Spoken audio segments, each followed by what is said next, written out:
Well, thank you for that welcome, and it is great to be here tonight with you.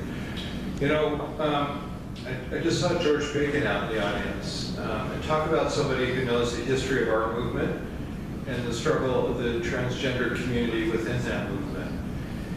It is just been a few years ago, just a very few years ago, and some of you I've told the story to before. It was in 2005. We've been fighting to get the Civil Rights Bill, the LGBT Civil Rights Bill, although in the beginning it was just had 2 letters, passed for 28 years.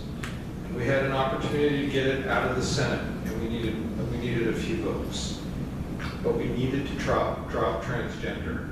And we had made a commitment at that time when I was in the legislature. We had joined in a coalition with the transgender community, and we said no, and we lost by a vote. But you know what? We came back the next year and won in 2006, after 29 years, with transgender included, and this state became a leader on transgender rights. That's who we are as a city, that's who we are as a state, and that's what we're going to do to address this issue. It was quite a night, and Marcia Botzer is not here yet, but I will never forget Marcia that night that we celebrated downtown Seattle. A whole group of people in the community came together. It was a moment that I don't believe she actually thought would come, because often the community had not hung together. But we hung together, we made a difference. And we can hang together again and make a difference.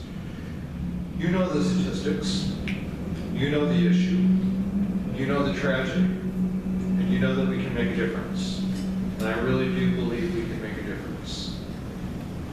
But we're going to need partners in making a difference. The city stepped up by increasing homeless shelter beds for transgender gay and lesbian youth, but we got to do more. The city does, but we need the whole state to stand up, and we need the whole region to stand up. You know, most of the homeless kids in this state end up in the streets of Seattle.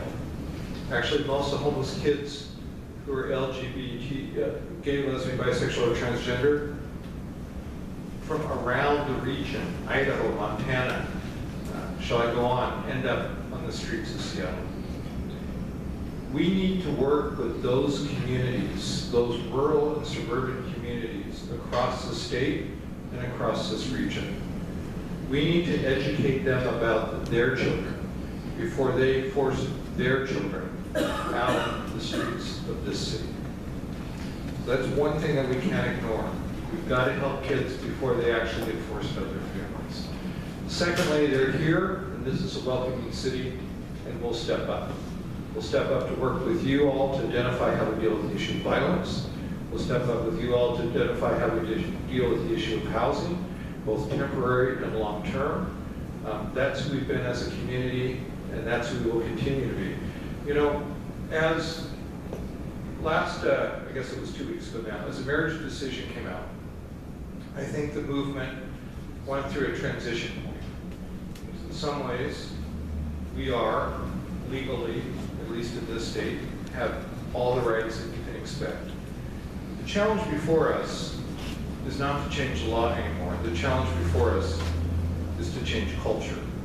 And really, when it's come to the gay and lesbian part of those letters, I think we're changing culture. Not completely. You can see that by some of the issues we have, not just in Seattle, but across the country in our major cities. But transgender has now emerged at front and center. And when that happens, and we know this, when the LNG emerged front and center in the culture, there was backlash. So we're in a period of extreme opportunity and extreme danger as the T emerges in this discussion.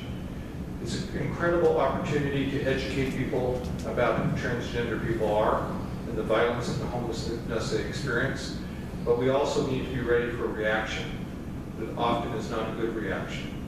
We've been here before, we've succeeded before, and I think we can succeed again. Finally, let me end by just saying something on a personal note. And I can't help but look at George Bacon again from the Seattle Bay News. I actually got my start in politics as an activist, as a young gay man. And it wasn't an easy time. It was the height of the HIV/AIDS crisis. We were trying to move rights forward at the same time we were trying to care for our own community that was dying and for an added layer of discrimination. But we were able to do it. The fact that I'm standing here today, I guess to paraphrase the president, there's not a lot of places where I could happen, but in Seattle and Washington State.